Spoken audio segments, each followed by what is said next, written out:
आज के समय में हमारे मगरांचल के अंदर किसानों के सामने सबसे बड़ी चुनौती क्या है, क्या देखते हैं? इस समय मेरे को लगता है कि सबसे बड़ी जो समस्या है वो है जो स्किल है वो एक पीढ़ी से दूसरी पीढ़ी में ट्रांसफर नहीं हो रही। जी। जो पिछली पीढ़ी के पास जो ज्ञान था खेती बाड़ी का, खेती ऐसी नहीं है कि आप स्टेप बाय आप कोई इंस्ट्रक्शन दे दे कर लेगा। सीखना पड़ता है, व्यक्ति से सीखना पड़ता है। और आज की तारीख में ये हो रहा है कि पुरानी पीढ़ी अपनी जो स्किल्स है, जो कौशल है, खेती कैसे की जाती है वो अगली पीढ़ी तक पहुंचा नहीं पा रहा या अगली पीढ़ी लेना नहीं चाहती। जी। नंबर एक समस्या तो। अच्छा। दूसरी समस्या ये है कि जंगली जानवरों का प्रकोप बहुत ज्यादा हो गया। बंदर है और ये क्या नाम, जमीन खोद के अंदर घुसने वाले सुअर एक नई समस्या, जंगली सुअर। और लेटेस्ट समस्या है आवारा जानवर। वो आवारा जानवर हमारे आपके ही हैं और हम एक दूसरे के खेत को बर्बाद करने में लगे हुए हैं। क्या आपको लगता है कि तकनीकी ज्ञान और आधुनिक खेती का गांवों में प्रसार हो रहा है या अभी बहुत बाकी है? बहुत दूर है अभी इस इलाके में, बहुत खेती के बारे में हम बिल्कुल बहुत पीछे हैं। मगरे के अंदर इन आधुनिक तकनीकों का विस्तार नहीं हुआ है। हाँ, विस्तार नहीं, ना उनके पास ज्ञान पहुंचा है। ज्ञान पहुंचा है और करना भी नहीं चाहते। करना भी, यहाँ के लोग भी करना नहीं चाहते। आज ब्यावर की जो बढ़ती जनसंख्या है ये सब में, हाँ, इसी वजह से। अच्छा, एक चीज़ और मैं कहना चाहूँगा कि मगरे के अंदर हमने देखा है कि मैदानी भूभा की कमी है, तो यहाँ कृषि के लिए भी जो जमीन कम है, तो आप ऐसी कौन सी चीज़ बताना चाहेंगे जिससे कि इस कम जमीन में भी मगरे के लोग अपनी आजीविका उस कम जमीन से भी चला सके? ऐसी कौन सी फसल उनको या ऐसा कौन सा काम करना चाहिए? इसके कई फ्रंट्स पे हमको काम करना पड़ेगा। एक तो है मल्टीपल क्रॉपिंग की, मतलब कम जमीन में कई फसलें लेना। एक मॉडल हमारे दिमाग में है और उस आदमी से मैं 21 साल से संपर्क में भी हूँ। डॉक्टर राजा राम त्रिपाठी भारत के सबसे समृद्ध किसान है जी। वो आज की दिन उन्होंने हवाई जहाज खरीदा खेती की कमाई से। खेती की कमाई से हवाई जहाज खरीदा। मेरी यदा कदा बात होती है उनसे। अच्छा। और वो एक बैंक अधिकारी थे। 1999 में एसबीआई भोपाल के आसपास काम करते थे। वहां से उन्होंने छोड़ा नौकरी अपने अनुभवों से, और वो कोंडे गांव रायपुर के आसपास उनका गांव है, तो छोड़ के वहां आ गए।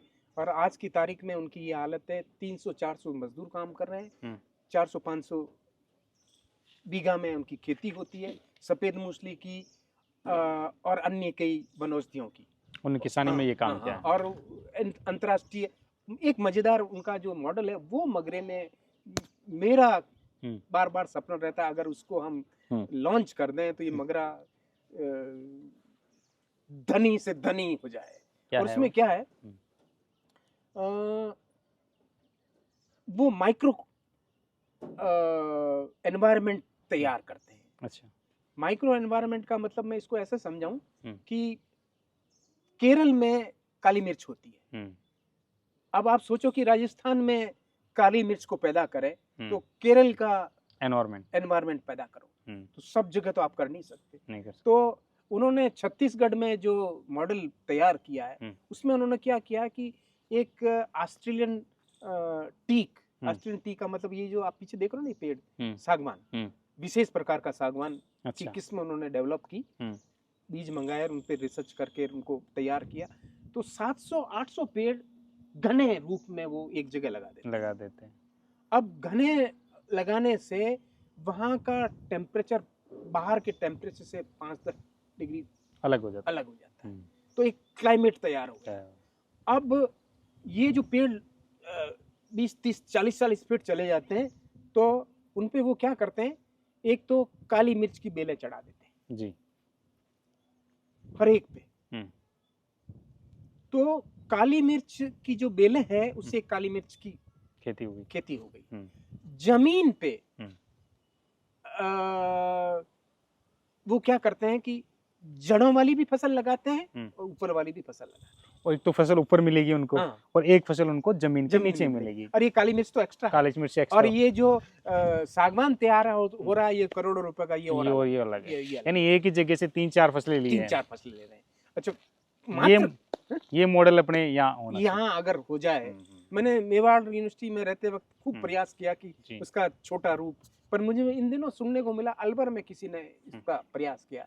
भाई त्रिपाठी से मैंने कई बार बात की कि मेरा सपना है कि मगरांचल में ये मॉडल लॉन्च करूं। तो मैं कहूँ 1 बीघा की खेती, 1-2 बीघा की अगर खेती कर लो तो आप देखो राजा राम जी की तरह हवाई जहाज तो नहीं, हेलीकॉप्टर जरूर खरीद सकते हो। तो ये आपने बहुत अच्छी चीज बताई। हम जमीन अच्छा, उसमें अब मैं ही बताना चाहता हूँ क्या क्या वहाँ वो क्या क्या कर रहे हैं। जड़ें वाली तो सफेद मूसली, अदरक, अरबी, ऐसी फसलें ले रहे हैं, हल्दी, ये, और ऊपर स्टीविया एक पुदीने की तरह की फसल है। अच्छा। जिसके पत्ते मीठे होते हैं पर अच्छा। शुगर फ्री होते हैं। हाँ, शुगर फ्री होते हैं।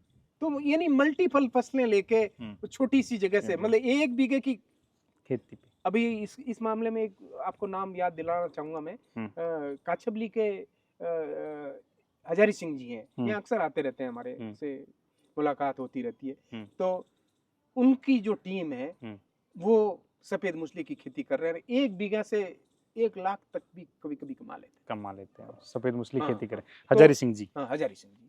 तो हम लगभग 20 साल से इस इलाके में इसके प्रचार प्रसार के लिए भी काम कर रहे हैं, पर लोगों का सहयोग नहीं मिल रहा है।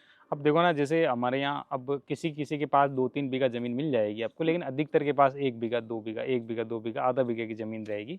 अगर वो आधे बीघे में अगर ये वाली जो टेक्नोलॉजी है, ये जो मॉडल है, अगर ये अपनाए तो अच्छा काम हो सकता है। अभी ये भी हो रहा है कि वर्टिकल खेती होने लगी, मतलब आसमान में, मतलब जैसे फ्लावर बनाते जाओगे। अब इसमें एक बार मैं एक उदाहरण देना चाहता हूँ आपको।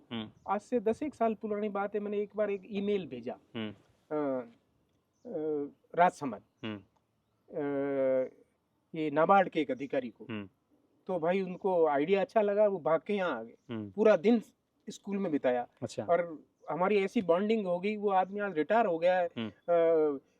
राजसमंद के बाद वो केरल रहे, केरल के बाद छत्तीसगढ़ रहे, छत्तीसगढ़ के बाद रिटायर होके जयपुर में बसे हुए, पर हमारा महीना 10 दिन में बात होती रहती है। अच्छा, वो मॉडल क्या था ये बताना चाहता हूँ। ये भी एक नई सोच का तरीका हो सकता है। हमारे उस मॉडल में ऐसा था, मैंने एक खड्डा खोदा जमीन में 10 फीट गहरा, माना 25 बाई 50 का, अंदर पक्का कर दिया, पिलर खड़े किए, जमीन से 5-1 फीट तक छत डाल दी, उस पे 10 फीट पे वापस छत डाल दी, तो पानी बीच में, एक ऊपर भी छत डाल दी। तो सबसे नीचे पानी भरा आपने, पानी में मछलियां छोड़ दी, उसके ऊपर मुर्गियां पाल दी, मुर्गियों को दाना डाला, दाने से उनकी बीट पैदा होगी, मुर्गियों के बीट को अंदर डाला, बीट उनके लिए भोजन हो गया। मछलियों की जो बीट होगी उसके पानी को सर्कुलेट किया, 3rd मंजिल पे आपने हाइड्रोपोनिक से सब्जियों का उत्पादन कर दिया। यानी एक ही चीज से बहुत सारा काम हो गया। तो उनको आइडिया बड़ा पसंद आया, वो भाग के आए, पर उन्होंने कहा कि are you expert of hatchery, मतलब क्या तीनों क्वालिफिकेशन है आपके पास में? फंडिंग तो हम कर सकते हैं, पर तीनों क्वालिफिकेशन कहाँ से लाओगे आप? सही।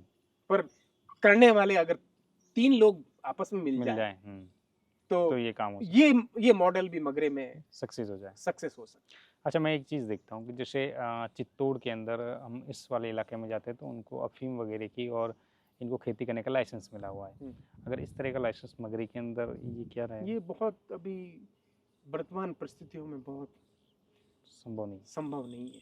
अच्छा, इसके अलावा एक बात और है कि हाँ, हो तो सकता है, जैसे वहाँ सांवरिया जी का मंदिर हो सकता है, यहाँ भी कोई सांवरिया का मंदिर बन जाए, पर क्राइम की क्या स्थिति होगी वो ज्यादा हो सकता है। और आज भी चित्तौड़ का अफीम इस रास्ते से होके निकलता है। ये मतलब ये रास्ता है उनके रास्ता, कई बार यहाँ गोलियां चलती है। अच्छा, इस रूट पे? हाँ, इस रूट पे, यानी मेवाड़ से मारवाड़ जाने का जो तरीका यही है, कालीघाटी है, ये रास्ता है, ये यहाँ से तस्करी होती है।